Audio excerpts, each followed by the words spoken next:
रुख कर लेते हैं। दिल्ली एयरपोर्ट पर बड़ा हादसा टल गया। दिल्ली एयरपोर्ट पर 3 विमानों से मशीनें टकरा गईं।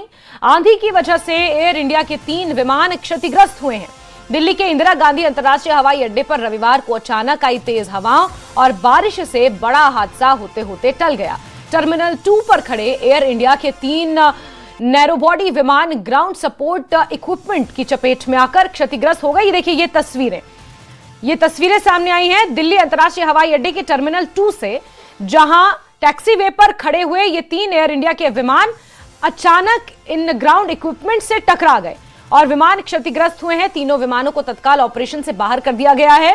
सिर्फ एयर इंडिया के विमान ही नहीं बल्कि अन्य ऑपरेटर्स के विमान भी खराब मौसम की मार से प्रभावित हुए हैं। हालांकि अभी तक आधिकारिक तौर पर अन्य एयरलाइंस के नुकसान की पुष्टि नहीं हुई है, लेकिन अचानक जिस तरह से तूफान आया उसके बाद अंतर्राष्ट्रीय हवाई अड्डे के टैक्सीवे पर ये हालात बने।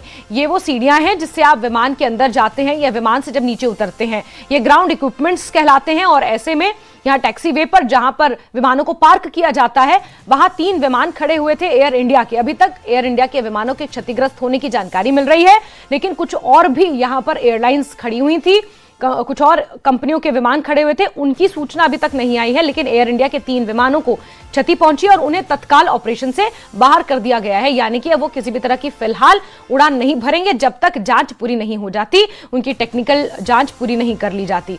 लेकिन ये तस्वीरें काफी डरावनी है। जिस तरह से ये विमान यहाँ खड़े हुए थे, गनीमत रही कि विमान यात्रियों से नहीं भरे थे, खाली विमान थे, पार्क थे और ऐसे में ये विमान क्षतिग्रस्त हुए हैं।